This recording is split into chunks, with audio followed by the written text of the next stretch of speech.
my black people. It's all about the unity. There's nothing they can do with us, so ain't nobody moving me. Like Dr. King, we make it plain and simple. Bringing knowledge and fire at reality's temple. Reality's temple.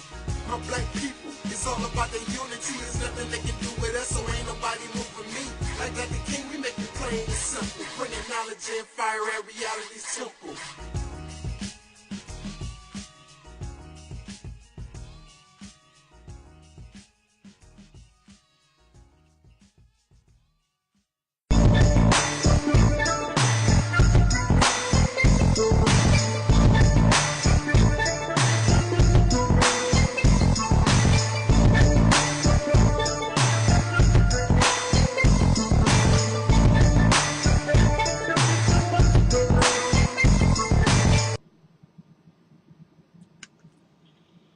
Hi, my name is Deborah Kennedy. I live in Texas, and I listened to Talik's video regarding failure of prayer and God's so-called promises. Things. I was just delighted. I thought it was just very insightful, and I commend you all for putting something out there like that. That we lean too much on what we're told somebody else is looking out for us. And we have philosophies or teachings like that, and we're supposed to be developing that in ourselves. And I appreciate Talik's his powerful delivery. You don't need to call if you're busy, but I just want to pass that along. I was very impressed. Thank you so much. You take care now. Peace and love.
I'm Andre Dedman, 69, student and minister of action for the Reality Temple on Earth, and I'm making this particular video about the Reality Temple and how it changed my views and some of my concepts about life.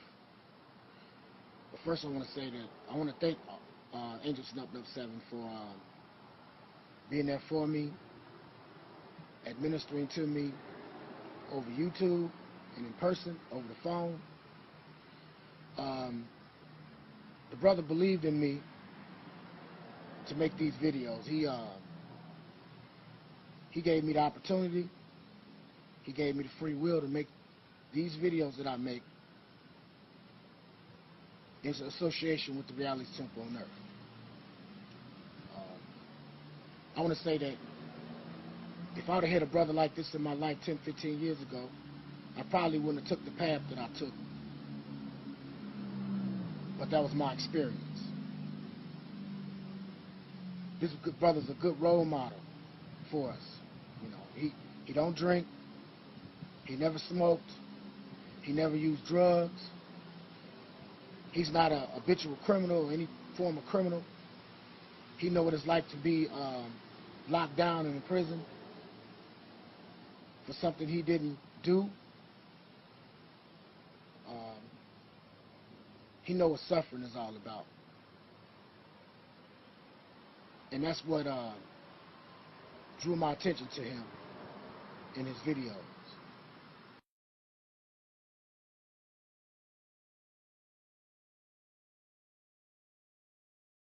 Over the last week or so, I've been getting these ridiculously disrespectful and childish comments coming from a fake Mr. Superboy 223 page. Because the things that are being said is totally completely out of character with Mr. Superboy 223. I want to stress something to everybody. I believe that there is some type of COINTELPRO operation going on against the black YouTube community. I honestly believe that. A lot of stuff that we thought was Talib Kweli, Angels Above Sevens of the Reality Temple on Earth, it's not him. I'm almost convinced that it's not him. I believe that Google and YouTube is operating out of some type of COINTELPRO method against black YouTube community. And I stress, and first let me get something straight. I'm not looking for no friends. I'm not looking for no buddies. All right? But if we're going to call ourselves trying to bring our people together, we got to set example by coming together our damn selves. If you can't come together on YouTube, how the hell you think you're going to do it in the physical? In the physical, I mean, how do you think that's going to happen? What kind of example do we set? I think I owe Angels Above Sevens, the Reality Temple on Earth, an apology for attacking his character and trying to do everything I can to damage his credibility on YouTube. At this point, I'm going to take all the videos that I made against Angels Above Sevens of the Reality Temple on Earth down. They have to go. Because I'm not on YouTube for smear campaigning and trying to bring the next brother down. That's just not what I'm here for. I urge brothers, if we're going to try to come together, we need to start accepting others' differences. We all can't be the same. We all can't be on the same page. We don't have to all have the same beliefs. A nation has to have 4 legs to stand up, and they all can't be in one place.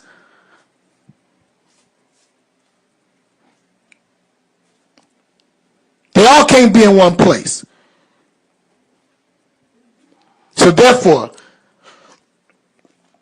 I'm urging brothers, man, start communicating outside of YouTube. Get you a little cheap pay-as-you-go phone. The black YouTube community, that's what that should be for. If you want to keep your privacy. That's a good idea. Brothers need to start coming together, talking about what they're going to do, so that way Google, with this COINTELPRO bullshit that I'm almost sure that they own, can counter black people coming together, man.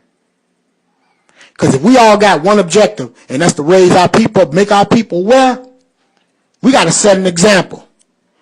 And I'm going to tell Angels Above Sevens, and I'm going to say something to Mr. Superboy 223, my bad. If you down for real, show it. I'm not challenging nobody. I'm not here to play games. I don't make troll accounts. I come to you in my face. I don't come to you in no fake channel. I don't get down like that. I'm not with that type of game. I want you to see me if I got something to say to you, whether it be good or bad. If I got an issue with you, I'll try to pull you to the side. I'm not going to make no fake accounts, running around trolling people, messing around people. I don't got time for that. I don't have the energy for that. I really don't have the energy or the opportunity to do videos when my day is over with. Yeah, I said a lot of personal things about Angel Snub Nut 7 and Mr. Superboy 223. But I'm not angry at you guys, man.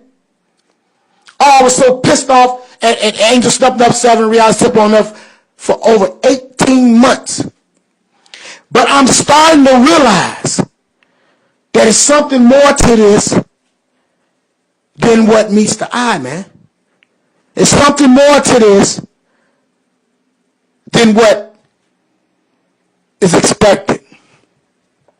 We're not expecting Google to be behind a lot of the trolling, a lot of the fake mirrored accounts, sending crazy bullshit messages to you, and then you think it's the brother, or get you in this state of mind where you think you don't trust nobody. That's the exact same way how the Black Panthers fell apart.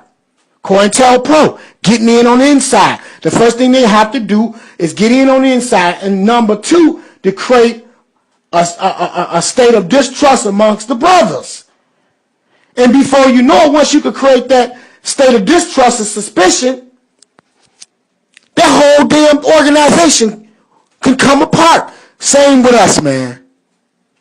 We need to form an alliance. We need to learn how to accept each other's differences.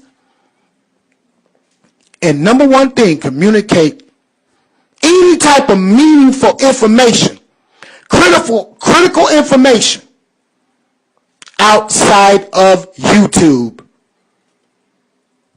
by getting a phone that's specifically for the Black YouTube community. Get you one of them little cheap phones and use that specifically to text back and forth. And we have to be, whether y'all want to believe it or not, man, we all in this shit together, man. No matter how the next dude talk, no how you want to distance yourself from people that use a lot of swear words. You want to distance yourself from people that don't use the proper English. You want to distance yourself from people that just is totally different from you. But we all brothers, man.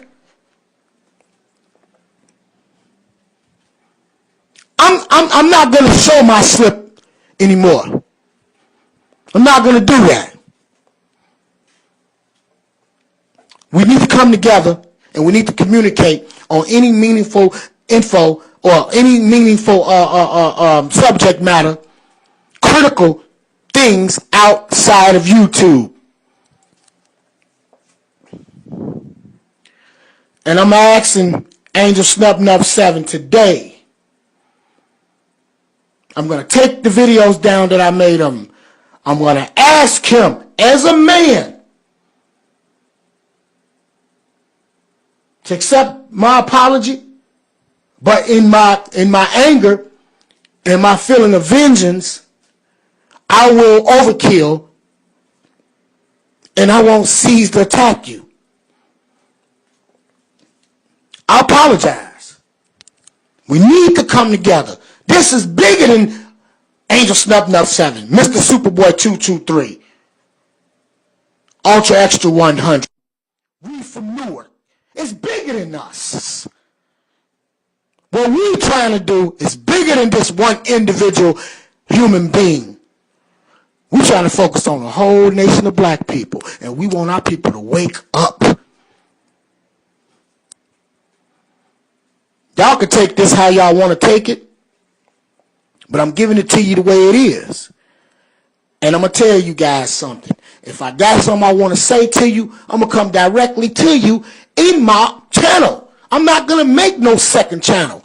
I'm going to come directly to you in your face where we touching nose to nose.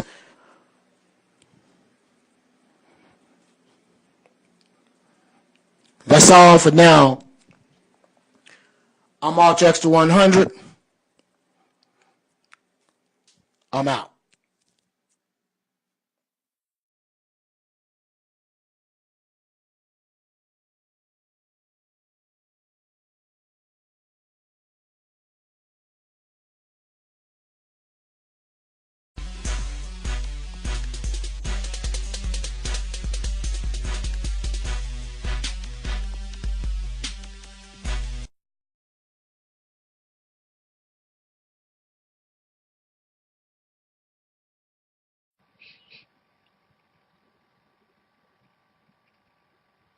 In the name of my ancestors,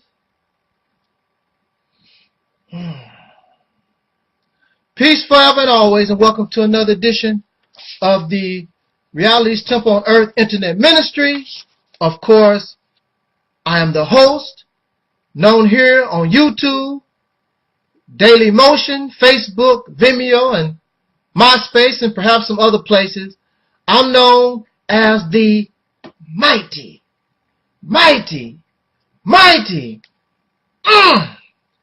Angel Snub 7, your brother, and hopefully your friend, Talik Ibn Ra.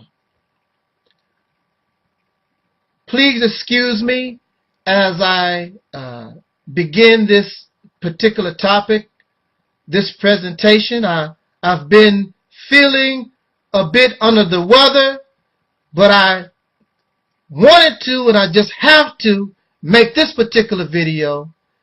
Hopefully, maybe, that it could inspire us or cause us to rethink our position so that we will know what is best for us. Not for me, not for you, not for I, for we. We who are the descendants of slaves born in America. It is not about what I want as far as this ministry is concerned. It is not what you should want for your individual organizations or for your individual self. If we are here, and if we are talking about black people, if we are talking about the descendants of slaves born in America, then we should be looking out for the best interest of we, not I or you, but us, we as a people in this country called the United Snakes of America. I make this video because I am inspired. It is very inspirational to listen to you, those of you who say that you are awakened, not sleepwalking, because sleepwalking is giving us the illusion of somebody that is awake. You are sleeping, but you don't know what you're doing, but you look like you're awake. So, if you are truly an awakened person, if your mind, if you believe that you can see, if you believe that somebody made you able to hear where at one time you was deaf, and now you can walk. At one time you were crippled and now you walk. Some Jesus have come to you and made you well. So now we must take our wellness. All those who claim that we are well, we must bring ourselves together, our resources, our knowledge, our skills, so that we can awaken the masses of our people, of whom we all agree they are made deaf, dumb, and blind. They are handicapped. They need a Jesus or saviors. Not just savior, but saviors to uplift them from the dead, make them like Lazarus of the scriptures, raise them up from the dead, bring that dead to life. No other time in history is it more important to bring those who are dead mentally from up out of the grave. So I am inspired to bring these few words, so in hopes that we can keep this going, and not only keep it going, but reach out to your brothers and your sisters and let us form an umbrella, not just an organization, not just an individual, but form an umbrella and let us fall under one umbrella so that we can wake up this nation of dead people who are sleeping lions. And we know that analogy about the sleeping lion. But I want to say that I just spent a few hours, not just a few minutes, I spent a few hours listening to Brother Umar Johnson, Dr. Umar Johnson, our psychiatrist, a real psychiatrist, a real psychologist, not that those fakes that I had to deal with for 10 years. And my brother Polite, listened to them for hours. And Brother Polite, and I agree with this young brother, he said we must stop agreeing to disagree. I agree to disagree. What? That's confusion. That's nonsense. And for you and I, for those of you who are Muslims, you know that Allah is not the author of confusion. What sense do that make? Well, I'll disagree to disagree with you, brother. No, you must, and we must come to some type of conclusion. We must agree on something. You can't always be going to the north. You can't always be going to the south or the east or the west. When you're looking and trying to get somewhere, you must come to some agreement where you want to go. Otherwise, you stay lost. You have to, regardless to where you're going, it could be the wrong direction, but we must come to some agreement where we want to go. Or if you are dining out, what do you want to eat? Or if you want to go on vacation, where you want to go? You can't agree to disagree. This continues to hold us down. And we've been down long enough. I'm so fired up. I don't feel well, but these brothers, listening to these brothers, just give me this energy. And it's an energy that must not just be happen or occurs when you listen to a video, but it must be an energy that causes us to want to act on what we have learned. Dr. Umar Johnson said that many of us, we praise and we honor the Honorable Marcus Garvey. But what we don't know about the UNIA is that it was just not his idea, but it was a collaboration of ideas under one umbrella. It was just not one organization. That's why Marcus Garvey was so successful. That's why he became the first mega organization for us within this racist society, even though this society puts so many obstacles in our way. Do you know? Oh, do you know? Do you know? Woo! It is so much knowledge. It is so much wisdom. Y'all are some smart people, but we're not smart enough to bring ourselves together. So that makes us dumb. That makes us stupid. So if you're not willing to reach out and come up under an umbrella with your brothers and sisters, no matter how smart you talk, no matter how intelligent that you are, you still look dumb, because the oppressor, the enemies, all those who hate us, they say what they do.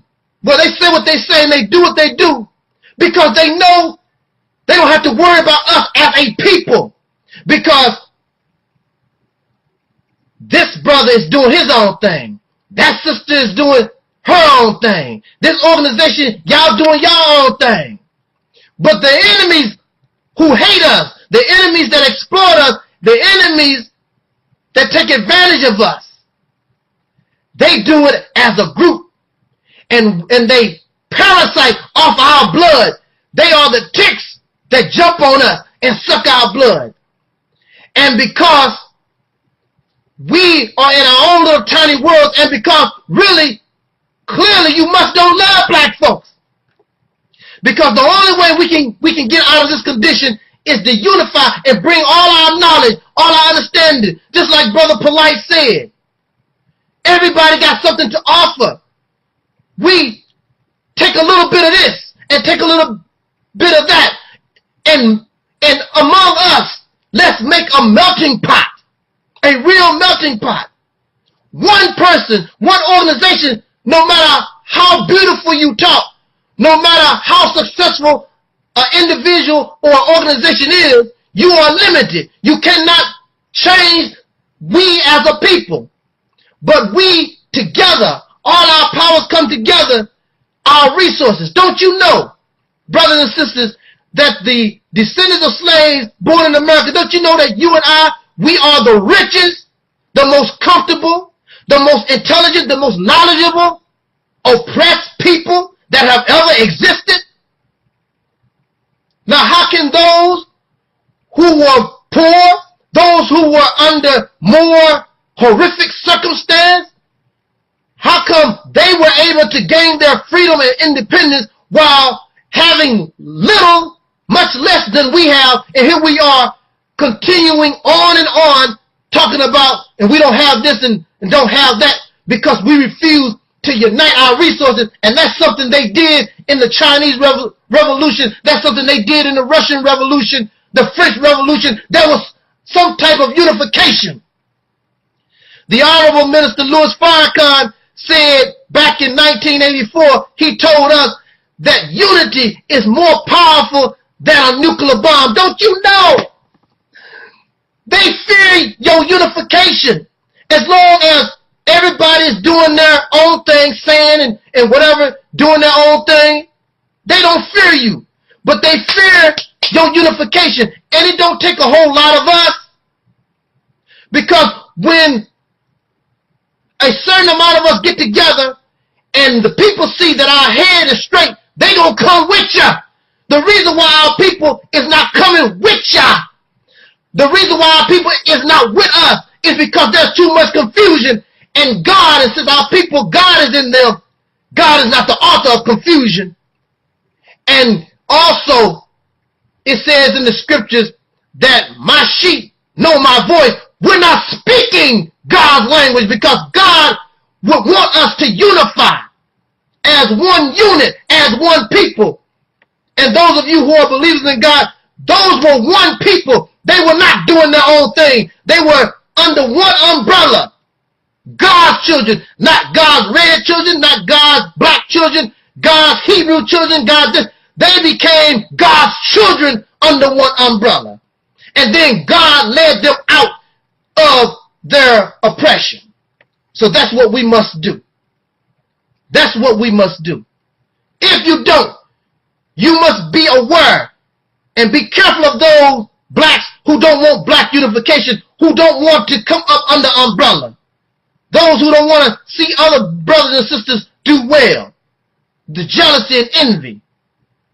We have to watch ourselves. Because there are brothers and sisters who are out looking for self-grandizement. They're not looking for the best interest of the whole. Unity is more powerful than a nuclear bomb. Thank you for listening. Jot down your comments. Let's talk about it. This is your brother Talik Ibn Ra. This was and is the Realities Temple on Earth.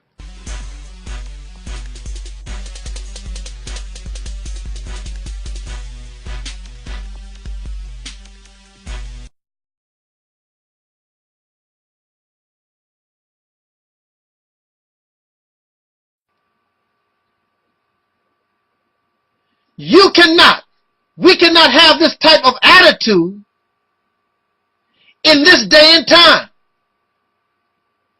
Why do we get so emotional because somebody disagree with us? I have been on YouTube making videos since 2008. I have never become angry at no one for being in disagreement with what I say. Period. I'm not going to call you an agent. I'm not going to call you a troll. I'm not going to call you a spy. I'm not going to call you, I'm not going to say that you're stupid. I'm not going to say anything. You just disagree with what I say. But I'm still your brother. And we know who the enemy is. We should have a common purpose and a common goal that we agree upon. And nothing is going to divide us from that. But there are those, black men and women, on social media.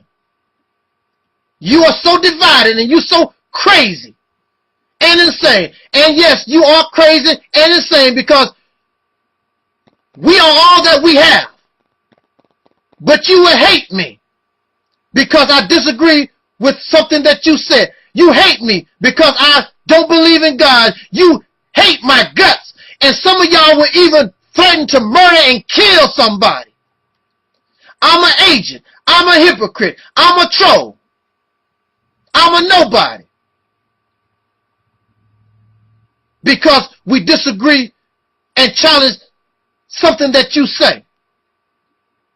As long as we praise you, it is all right. As long as we feed your vanity and your ego, everything is all right. And because of your obsession with your own vanity, your own ego, your want to, your celebrity seeking obsession, delusions, you can't stand and you can't believe somebody would actually disagree with you or really believe that you could be in error and wrong. Do you believe in the Caucasian community or Asian community or Mexican? Do you believe those people agree with everything somebody said 100%? But they are smart enough to know we are all that we have and they looking out for themselves. But black folks, you are so destroyed. We are such a destroyed people. We don't know no better. And all the things that we get angry over, most of the time, it is petty. You have an infantile mentality, childlike mentality.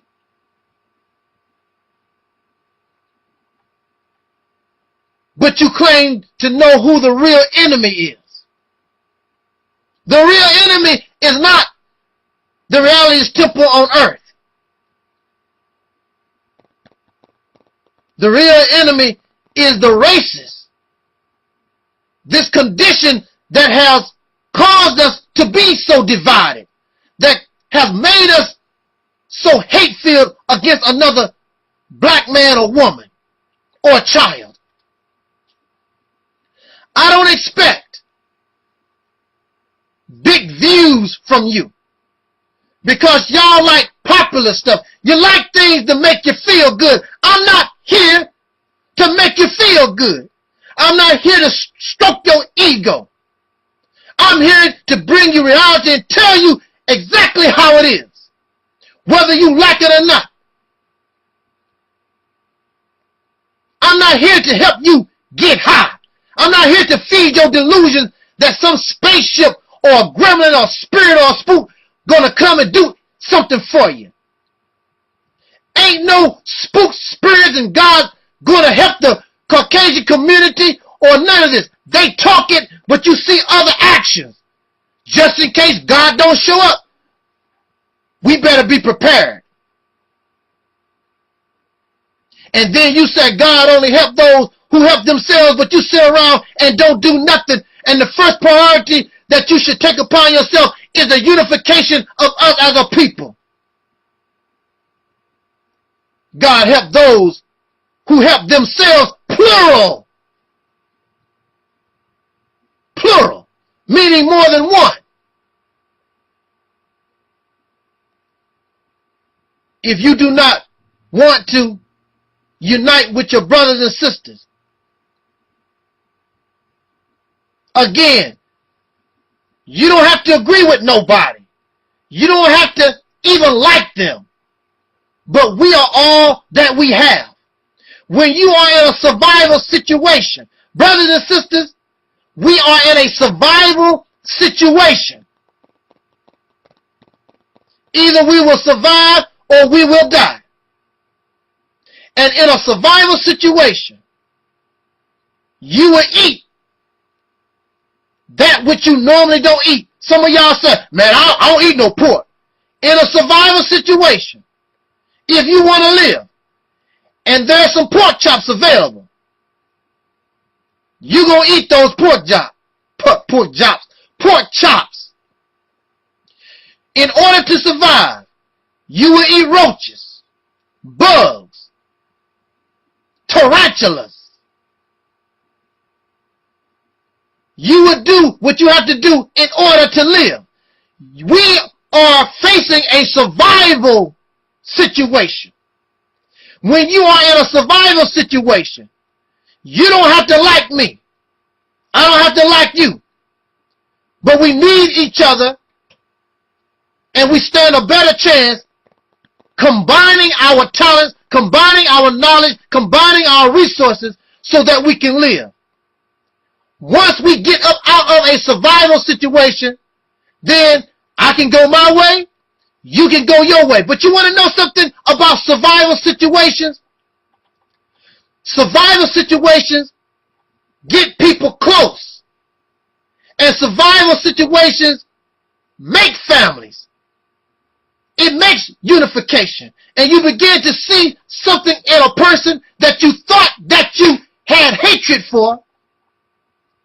You find out perhaps maybe I was wrong. Maybe I have to look at this differently in a survival situation.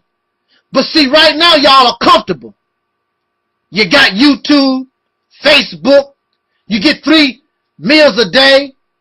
You're doing all right. Get the sex. Well, some of y'all do. Some of these pathetic black males, they're not getting the sex or whatever that they're looking for. So they are complaining. They get upset. But anyway, all of you are comfortable right now. How can you be comfortable? How can you be comfortable living in the valley of the shadow of death? I'm not comfortable. I don't know how y'all do it. But y'all smile and you're going on vacation next year and y'all just living it up like there's a future. And your future is beautiful, but all around you, the cave is falling in and you don't see it.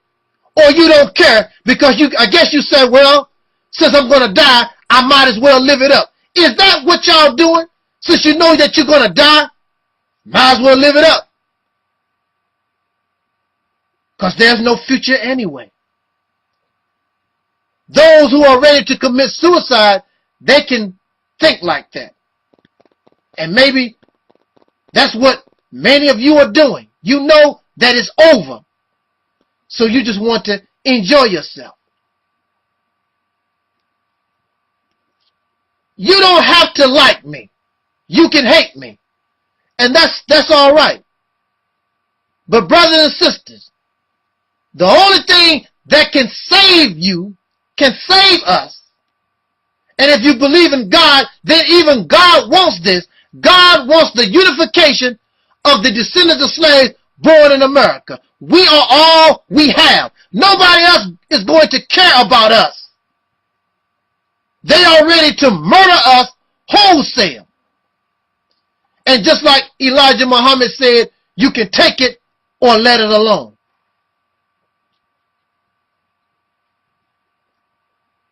The Realities Temple on Earth ministry.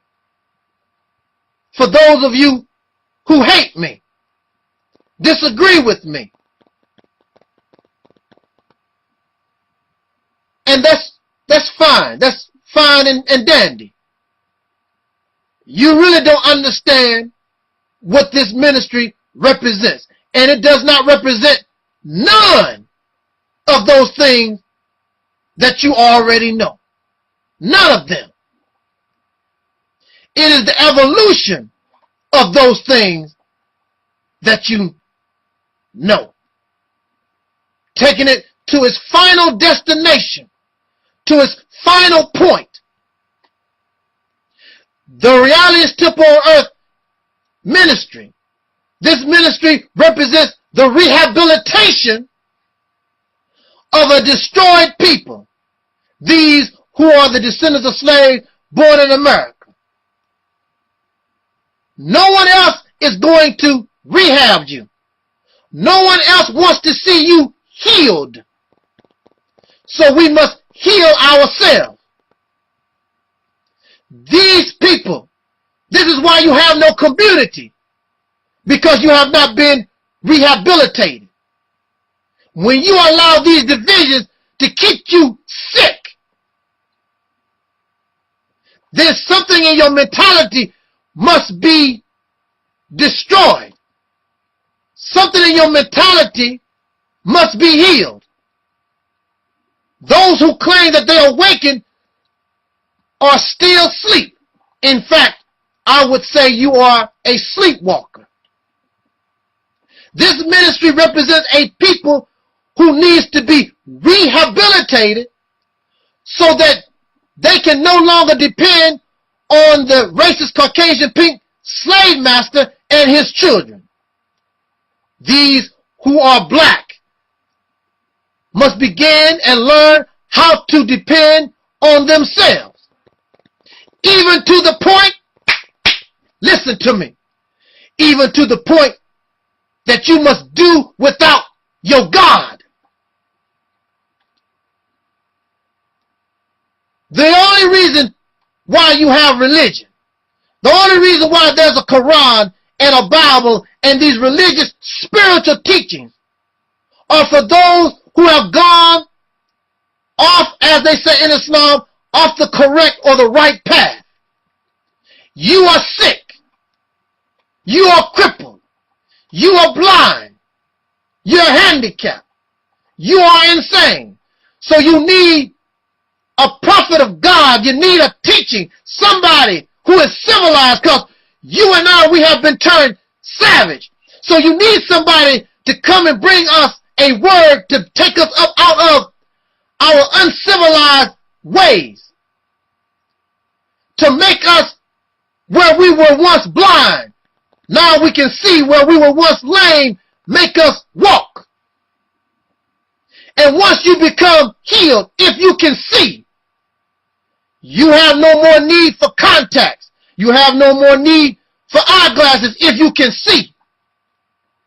If you are no longer lame, you don't need a cast on your leg anymore. You don't need a crutch.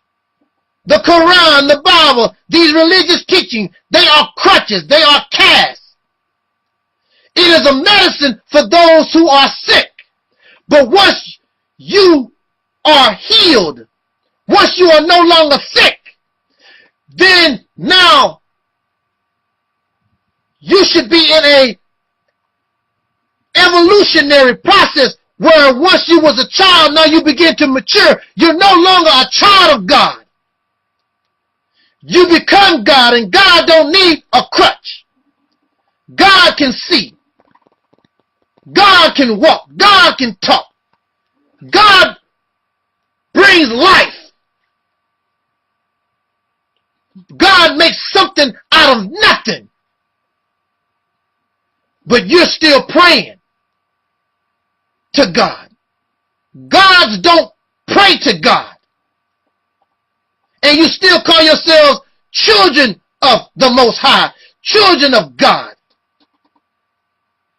Children still depend on their parents. God don't depend on nobody. God is self-sufficient.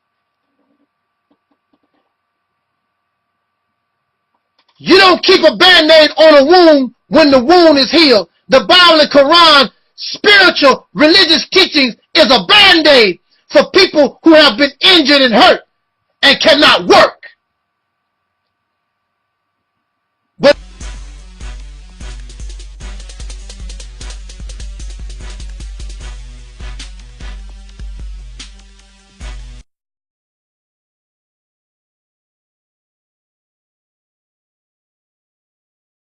truth. When they picked on that brother from Buffalo to head that Auburn program down there, he spoke on it. He the only one said it. Out of all the black sportcasters, out of everybody, and he took the heat for it. I think Barkley is a buffoon. But he got the courage to say what's on his mind. He done made a lot of outrageous statements, according to them. Right. But brother's been secretly on his other end, like, yeah, find it. Somebody said it. We gotta stop letting people see. This is why this medium is so important. Yes, sir. We do not have a way to disseminate information in our community from our perspective. We're always looking at the news through somebody else's prism.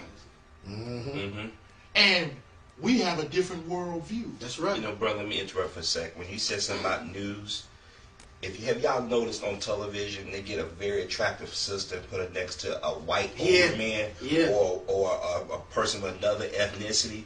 Then if the white woman loses her looks, they put it next to an older black man. The subliminal people understand this stuff.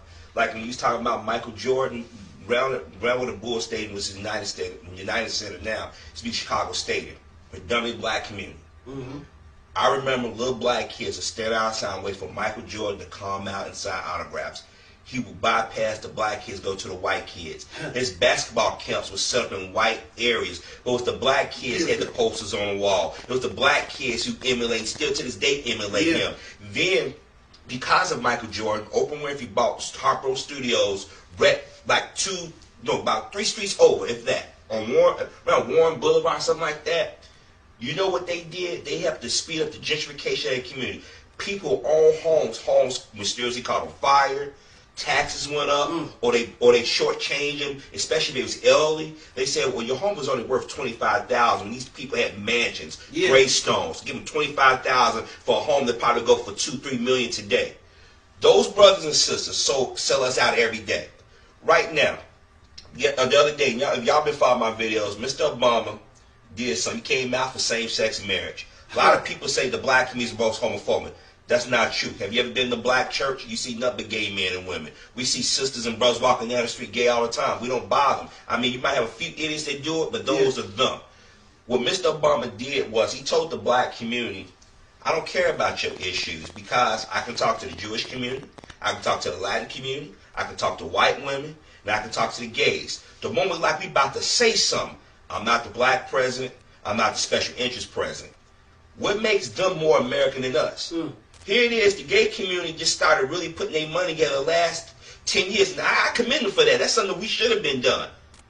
But he did Don't Ask, Don't Tell. He did DOMA and the hate crime. They said that wasn't enough. They said, you got to come out and say something. He wouldn't. His vice president and secretary of education went off script the other day. So he had no choice but to come out. So that should tell you right now, as black people, we got a voice. We came out 98, 99% to vote for this man. Don't let nobody tell you that white Americans did it, because if they didn't, they would be bitching and moaning 2 months after he got in office. You wouldn't have no birthers or Tea Party, and that's a cute term for racist. Let's call it what it is. That is the new White Citizens Council. That is all that is. They can sit up there and talk that smack all they want to. Their whole problem with Obama's having with this obstructionist Congress that he's dealing with is because they're trying to take that seat. They would rather see the country go down the toilet than to let a black man succeed. See, because if he lead them out of this depression, he put the country back on 10, guess what?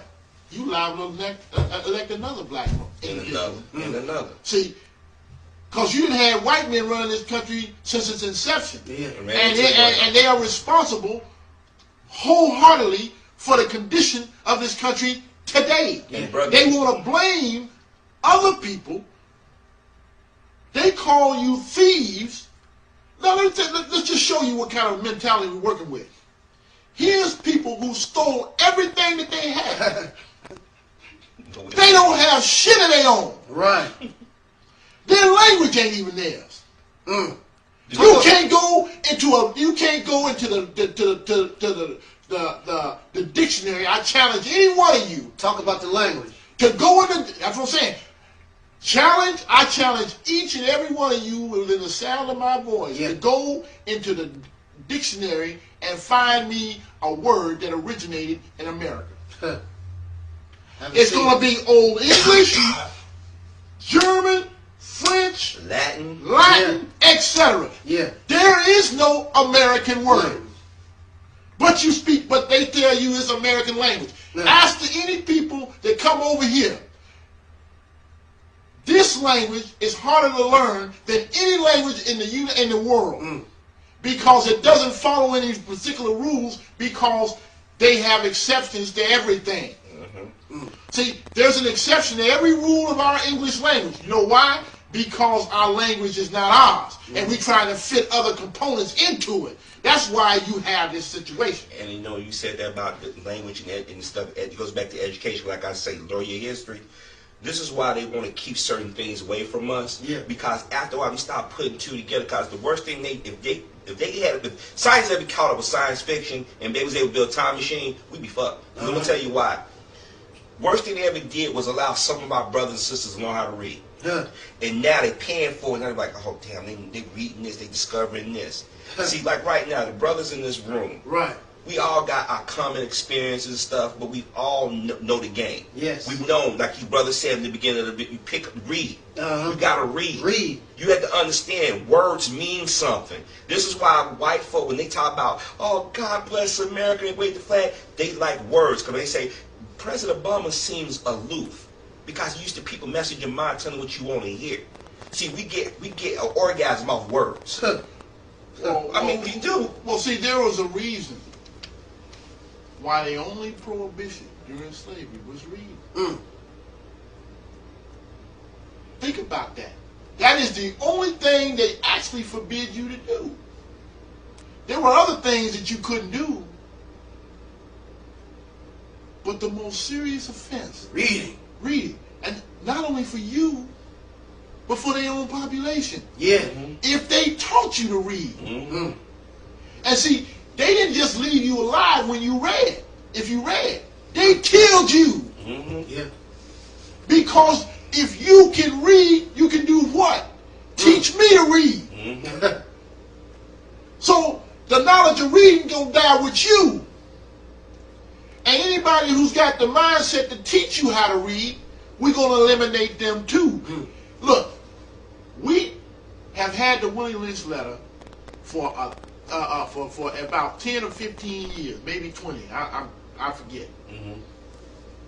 But we have never actually broke it down and applied it to today. See, now I'm going to give you a brief lesson because the time does not permit me to go into it in depth. But I'm going to give you the eighth. And speaking of time, not to cut you off, we're going to take a slight break and go into the last half of our show. We're going to take a slight break. Oh, yeah, because I was going to give to him on that. I know, I was coming right behind you too, brother.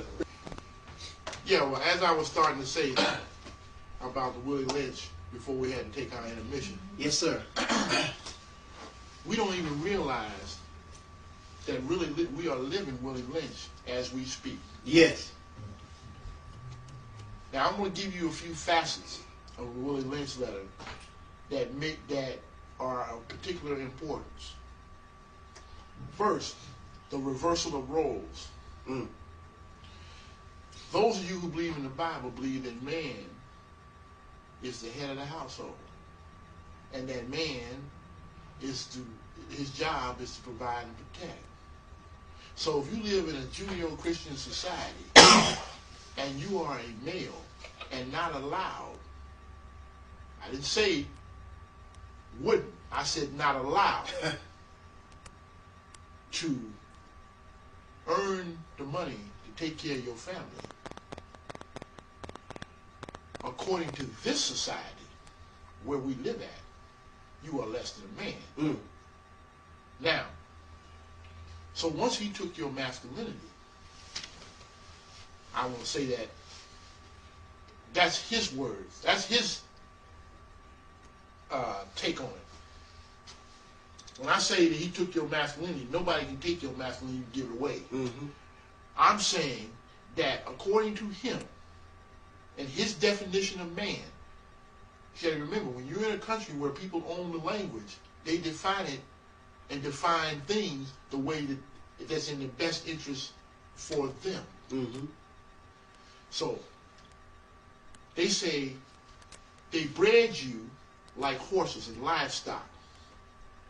They never allowed you to commit to your female partner because he had ultimate domain over you and her. That's right.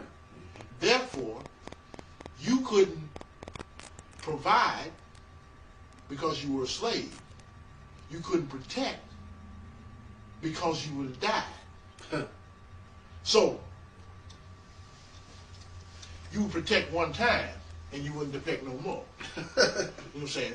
So now, since you can't provide and protect, now your woman is out there with that wolf.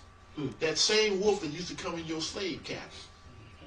That same wolf that used to mess with her in the house when she was performing her domestic chores. That same guy, when he got her in his workplace, he did the same thing. Now, after he reversed the roles, see, this is a self-perpetuating situation, because if you look at the paradigm in our community, our women are the head of household. They raise the girls to be independent, and they raise the boys to be dependent. See, when he don't, and then she raises him to be non-threatening to white authority. Right. He's not supposed to buck.